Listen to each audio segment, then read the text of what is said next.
All right. We are back again for another exciting live stream as we delve into the world of, I don't know, things on the internet.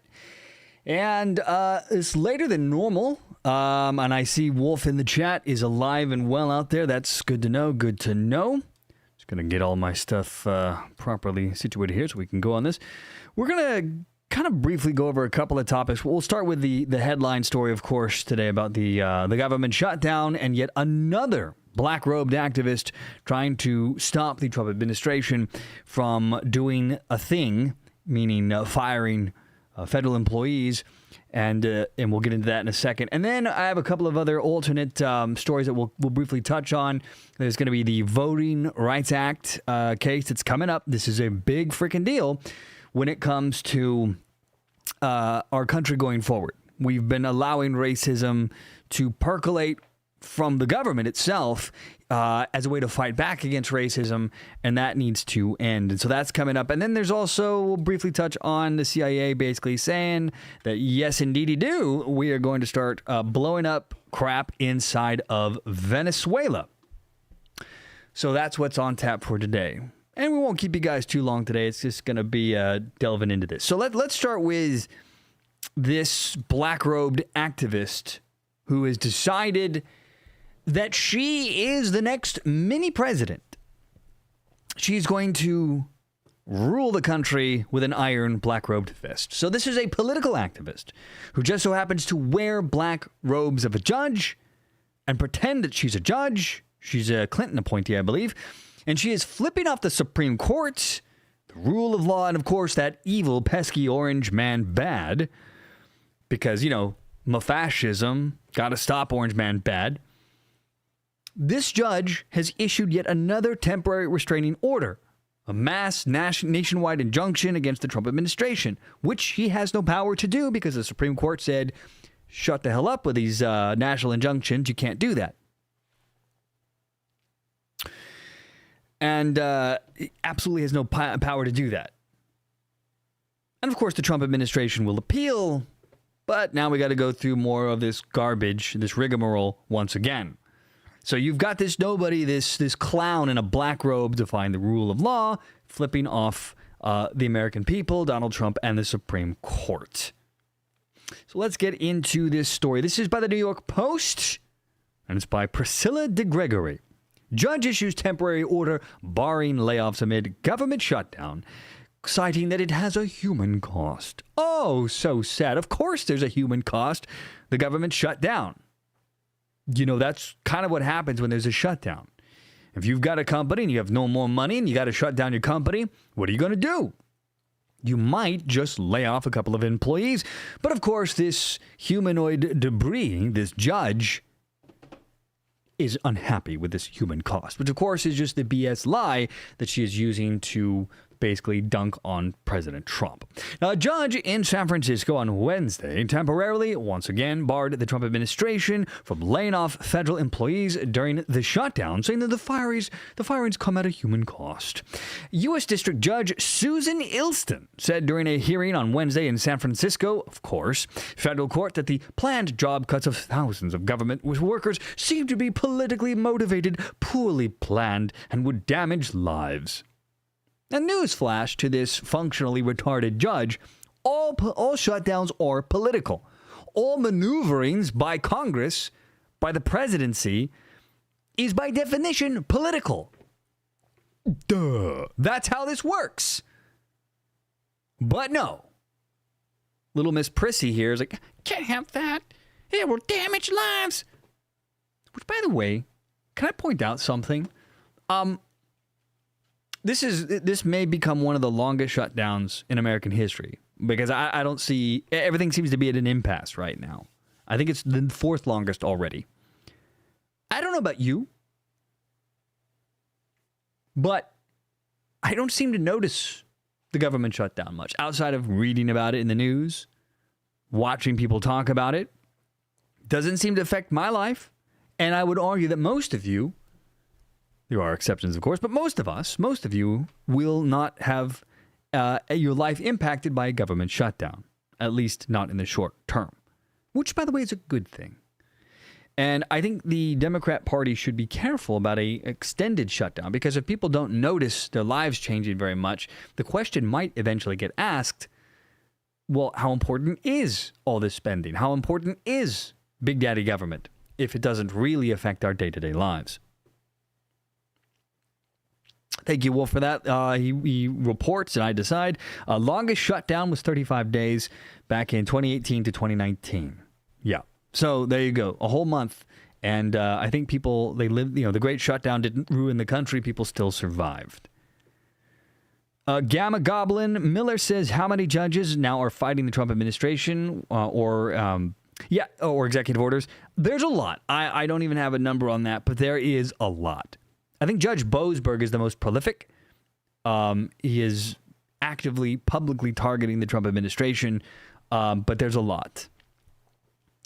Let's see. Now, Ilston, this corrupt judge, says it's very much ready fire aim on most of these programs, and it has a human cost. She's an appointee of former Democratic President Bill Clinton. It's a human cost, she said, that cannot be tolerated. Now, Ilston pressed government lawyers during Wednesday's hearing about why the administration was taking the drastic step while furloughed employees didn't have access to their work email accounts and there weren't human resource employees currently available to implement the layoffs. Well, let's see. He's been trying to lay off hundreds of thousands of people while the government was active. Corrupt judges were doing everything they could to slow the process down. The shutdown gives him more power to accelerate this. Seems like that would be the reason why. Of course, this judge knows this, but this is all part of the political game that she's playing. This weird, I can't say treasonous, but certainly corrupt actions that she's taking is... Yeah. Anyway, the judge sided with groups of federal employees who are suing over the cuts and issued a temporary restraining order to halt the firings on the grounds that they were likely illegal. This stuff always gets overturned when it gets to the Supreme Court. But these judges, it's likely illegal, we got to stop it. And she suggested that the Trump administration, using the Trump administration's power, likely exceeded the Trump administration's authority. All ridiculous nonsense. Now, the judge said that the administration seems to have taken advantage of the lapse in government spending. Yes. Trump telegraphed this from 10 miles away, that they would absolutely use this opportunity to fire federal employees. How is this a surprise? Anyway, she says they've taken advantage of the lapse in government spending and government functioning to assume that all bets are off and that the laws don't apply to them anymore and that they can impose the structures that they like. Now, that's pretty rich coming from a judge who is clearly flipping off the Supreme Court, flipping off the rule of law with this ridiculous TRO. She has no power to do this. She could have maybe put a hold on the people coming before her, but that's it. That's what was supposed to have happened with the Supreme Court ruling. They're not supposed to be doing these nationwide injunctions.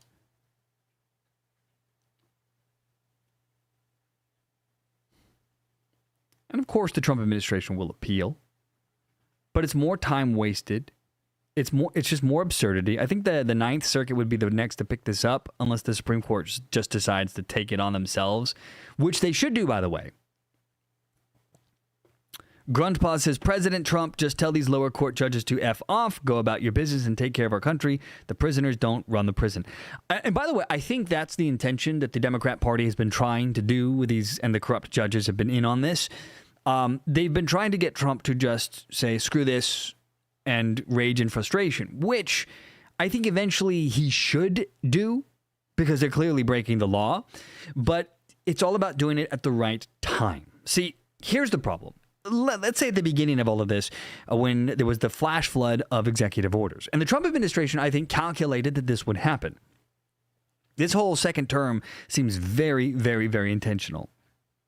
And I think that if they had overreacted initially and just said, fuck you, judges, we're going to do what we want, I think politically it would have damaged the Trump administration. Now, at some point, they're going to reach that breaking point where the public at large will be overwhelmingly behind Donald Trump and will go and will get behind whatever he does here. And I think that's the calculation. I think the Trump administration, you're seeing the same thing with the anti-ICE stuff. I think Trump and his administration is letting this ruminate. They're trying to get the public behind them by showing how absurd and ridiculous that these corrupt judges and political activists have become, to the point where they will then be given full authority by the public to simply act and get things done. That's where I think this is going. Again, I'm just some guy on the internet. What do I know, right? But I do think that that's the purpose of all of this. Because I'm watching all the corruption, and it's so blatant. It's so in your face. It's slapping you in the face. And yet, Trump, who normally reacts to a lot of this stuff in a way that almost just seems haphazardly, has been unusually calm about all of this. Steven says, "Are you crazy?" Wondering if your host is crazy for having such an opinion. No, my good man. No, I am not. Now let's continue with the New York Post. Earlier in the hearing, Assistant U.S. Attorney Elizabeth Hedges opposed the TRO and argued judges do not have the power, exactly, to interfere with federal agencies' employment choices, nor do they have the power to do national injunctions anymore, as prescribed by the Supreme Court. Hedges repeatedly declined to answer Ilston's question about whether the job cuts were legally justified because the judge has no power here. Now, the American Federation of Government Employees and other federal labor unions that are suing, claiming the layoff notices were meant as retaliation and to apply political pressure.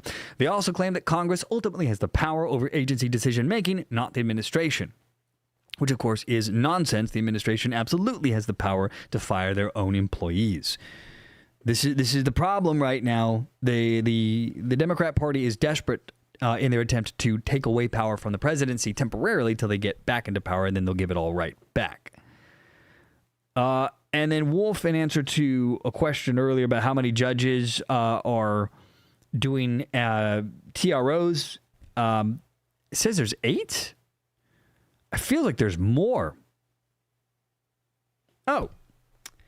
Hey, I guess, Kevin, you're in chat today? Oh, I see you.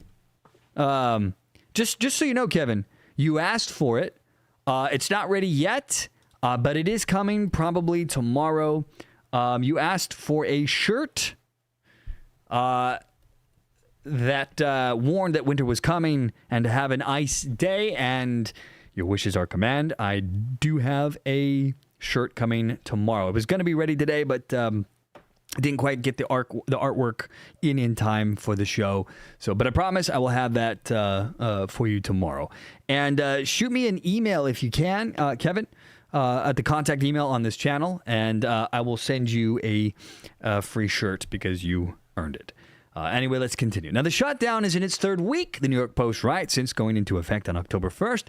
And on Friday, the administration notified the court that it was firing over 4,100 workers in 8 agencies. Democrat lawmakers have demanded that healthcare subsidies be extended another year and that Trump's Medicaid slashes, passed in a bill this summer, be reversed before they agree to reopen the government, which, of course, the Trump administration is not going to back down on. Republican legislatures, meanwhile, have said that the government shutdown should come to an end first, and then they can negotiate the demands of their counterparts after. U.S. House Speaker Mike Johnson said that this could be the longest shutdown in the country has seen, and noted he wouldn't negotiate with the other side of the aisle until they dropped their demands. And there's no reason to. There's nothing to gain by negotiating with the Democrats right now. Now, the White House and the Office of Management and Budget didn't immediately return a request for comment on Wednesday. So this is going to be, it's going to take a while. It's so frustrating to watch these black-robed activists pulling their BS, pulling their bullshit, and getting away with it thus far. No matter how many times the Supreme Court has to slap them across the face and say, back in line, you, they go right back out and they do it again. This goes back to the need for a cleaning house with court corruption. There needs to be an easier way to remove judges. And I get that there's a bit of a stickler issue here, which is you don't want it too easy to remove judges because you don't want them to be altering how they rule on the law based on fear of political pressure, blah, blah, blah. But when you have outright corruption like this, judges clearly flipping off the Supreme Court, flipping off the rule of law, at some point you have to have some kind of punishment meted out. It's just, this whole thing is ridiculous and it needs to end. And I don't know about you, but I am so tired of this constantly popping up over and over and over again. Gamma says, how long can we trust our Supreme Court? Well, they're all institutions like that are at risk for corruption, Gamma. And, the Democrat Party has already signaled that they intend to add a bunch of justices if they were to get back into power now so that they could flood the court the opposite way. Look, I would argue that the Supreme Court has been corrupt for a long time. In fact, the next story that we're going to talk about here, the Voting Rights Act, the Supreme Court never should have allowed it in the first place. And that in of itself shows just how wrong the Supreme Court has been. So it's tough. It's tough to know. But you got to roll with the punches, I guess. Derek says, funny how all these judges still are working and have jobs. Yeah, that is kind of ironic, isn't it? Where are they getting their monies at, I wonder. Okay, so let's move on to story number 2. There is fear percolating out there among the radical left that the winds of change are coming and that the Supreme Court appears likely to do away or alter the Voting Rights Act, which basically took one evil, which was the Jim Crow laws, the segregation, the attempt to stop the minority groups, the black community, from voting. And instead, the government said, okay, you want to do a racism? How about we do our own version of a racism and institute racist policies into our own federal government? I would argue it was done with the best intentions. But as they say, the road to hell is paved with good intentions. So imagine the irony of remedying one form of racial injustice by creating another. Perfect classic acts here. So this is, I guess we'll start with Daily Caller. This is a conservative outlet, and then we'll switch over to the Guardian, which is a bit more in depth here. Harvard law professor emeritus Alan Dershowitz, I guess, said on Newsmax on Wednesday that the Supreme Court is poised to move away from using race as a central factor in redistricting decisions.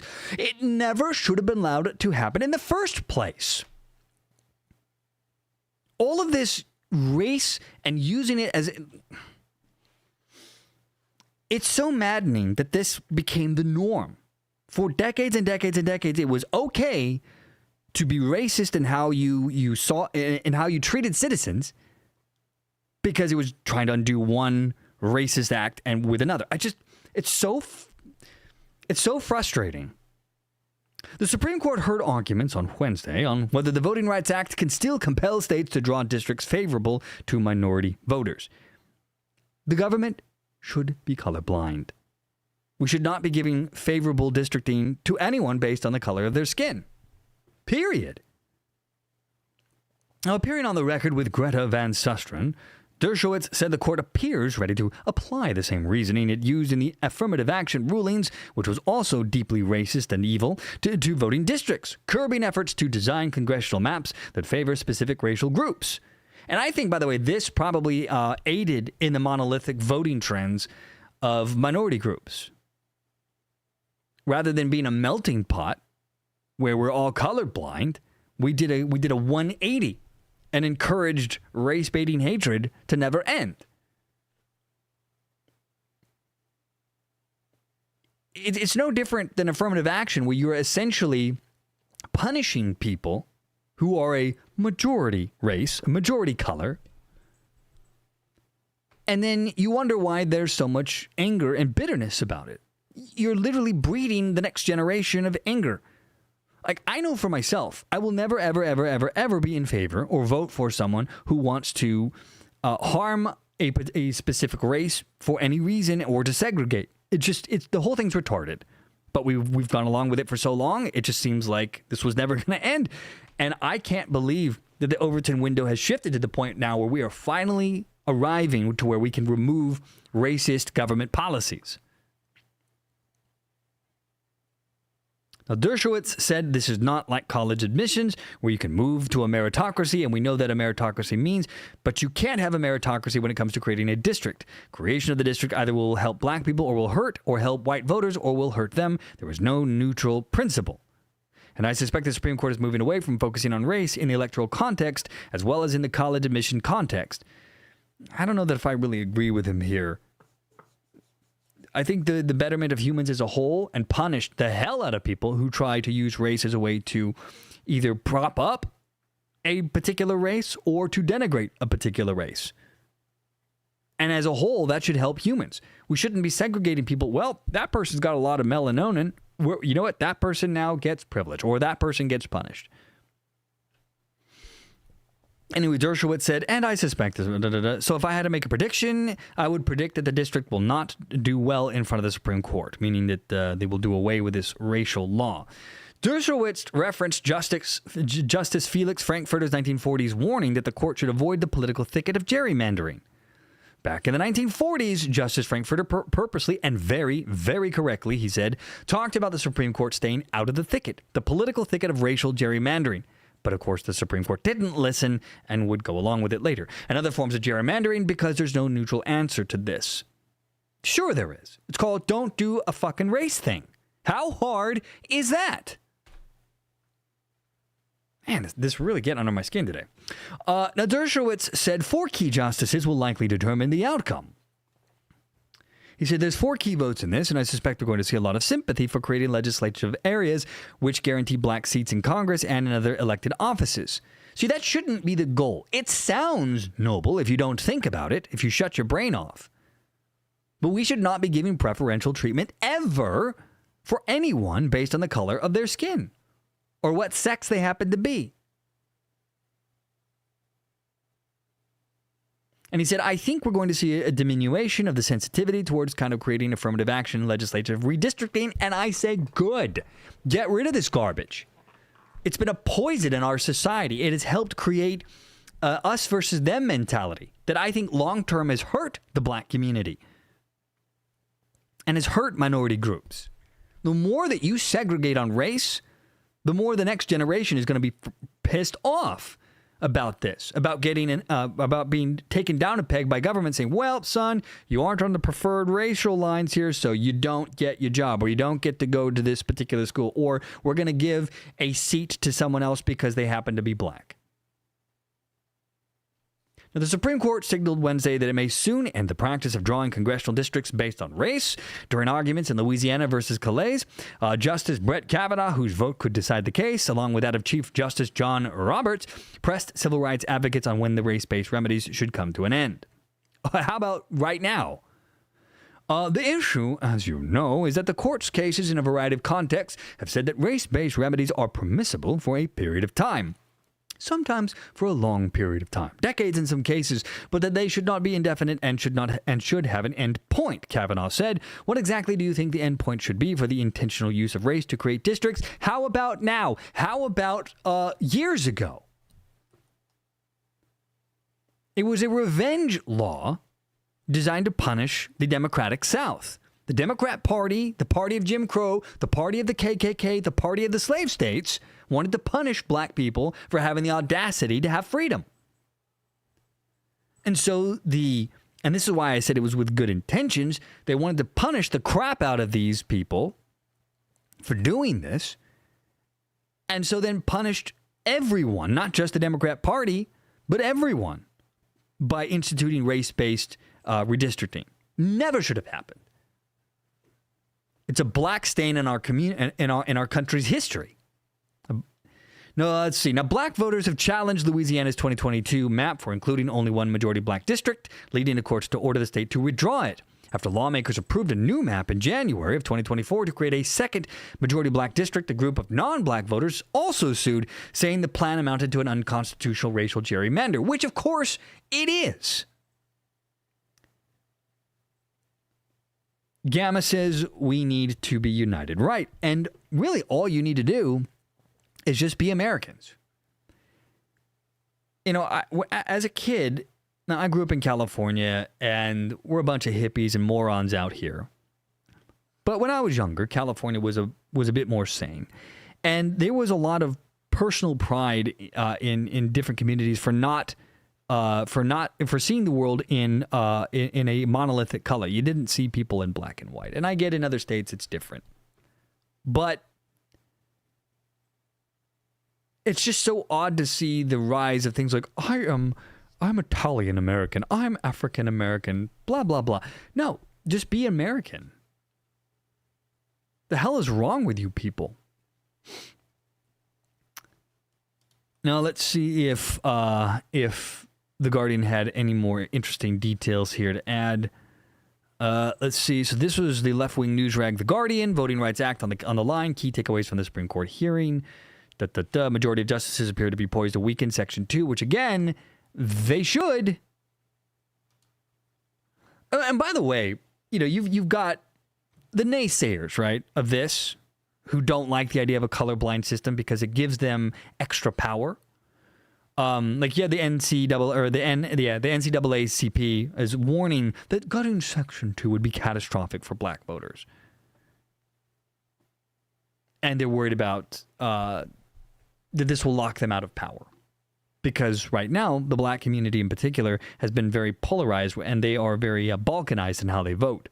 But I actually think long-term, if it's just a free-for-all and a mesh, I think you're going to see a relaxing of this monolithic voting groups. Which, by the way, the idea that you can just tell a group that, well, you're going to vote this way because you're black or because you're Hispanic, etc., it's just so racist and weird. You'd think we'd move on from that. But no. Let's see. So they talk about, okay, so the right now a majority of justices appear to be poised to weaken Section 2. We already talked about Brett Kavanaugh in the previous article. Then you had John Justice Roberts, a conservative but swing vote. Yeah, he's kind of a wonky conservative. He tends to go shift with the Democrat Party quite a lot. Helped Obama get his illegal Affordable Care Act passed by reclassifying their fine as a tax. And he pressed Nelson on the proper role of race in redistricting was. He said, what's the proper size? Is it wiggle room we were talking about or a significant percentage? Neil Gorsuch, another conservative justice, appeared skeptical of the use of race in redistricting, which again, how are we even talking about this? This is 2025. Race should not be a factor. One argument, Neil Gorsuch said, is often, well, once you've found a Section 2 violation, you've got a compelling interest to go ahead and discriminate on the basis of race in your remedial map, which again is what all of this boils down to. It's just a way to discriminate against people because they aren't of the chosen race. Wolf says he's a saltine cracker American. That sounds racist. And now, okay, so now here's Justice Elena Kagan from the radical leftist lunatic side of the aisle saying getting rid of Section 2 would be catastrophic for black voters. I think the results would be pretty catastrophic, Nelson said. And she went on to say that many of the black representatives in Louisiana alone were elected from districts that exist because of the Voting Rights Act. Well, then they shouldn't exist. If you had to create those by using racism, then that was not right to begin with. Any further neutering of Section 2, she said, Nelson said, would resurrect the 15th Amendment as a mere parchment promise. What a bunch of fear-mongering nonsense. Now, the Solicitor General of Louisiana pushed back, saying, I think there's been a lot of sky is falling rhetoric from the other side in this case. I don't know what our legislature would do if the court rules in our favor. I don't think the sky is going to fall. Yeah, and look, these people are going to fight tooth and nail to keep their racist policies in place because it gives them power. And this is how you get the race hustlers in the black community who have their little seats of power. And they're not going to want to give that up either. They don't care what's good for their people as long as they have power, as long as they get to sit at the table. Let's see. Louisiana argued that a race-based redistricting is unconstitutional. And Justice Kavanaugh appeared interested in a proposal that would make it harder to challenge districts, as it should. This whole nonsense of trying to use political activism to slow down the will of the people needs to stop. Let's see. Gunmetal, could you give him the formal, the official one, the one that you originally emailed me on for Kevin in the chat? so he can get that address in so I can get him that shirt from our Winter is Coming Have an Ice Day shirt that I will get to show you guys tomorrow. It's coming. In fact, let me see here. I'll give you guys a little sneak peek. I'll be uploading a to the YouTube store here tomorrow for the shirt which Kevin inspired. Let's see here. Give me a second.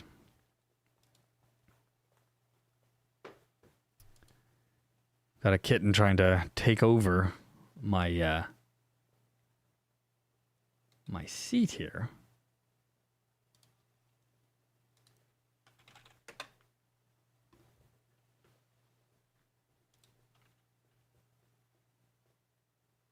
Bear with me one second.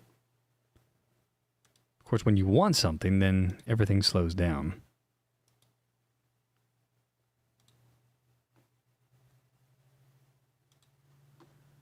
So there's a little sneak peek for you, Kevin, and then for anyone else that's watching, this will be. I should have it up tomorrow on the store. This is the artwork. Let me move me around here so you can see this. This is the artwork for the shirt that's coming tomorrow. So, Kevin, this will be on a shirt, which you will. I'll give you a freebie for your contribution. Okay, so let's get back to this. So, pretty much, yeah, that's the long and the short of it. The progressives are doing their damnedest to try and keep racism alive and well, and it looks like that is going to take a kick in the backseat here if the conservative justices have their way. So, and then of course I'll end it with this, where the Guardian says progressives voting groups said the court's decision would cost Democrats a significant number of House seats.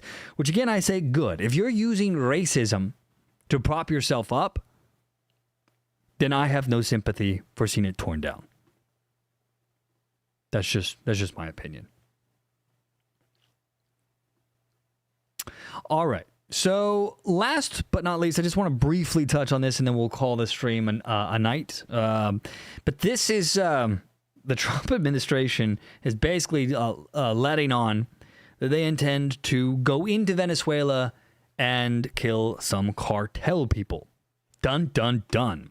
Trump confirms approval of CIA covert actions in Venezuela. This is by the left-wing news rag Axios, written by Juliana Bragg. Oop. Well, I had this up. Here we go. Nope. All right. The latest.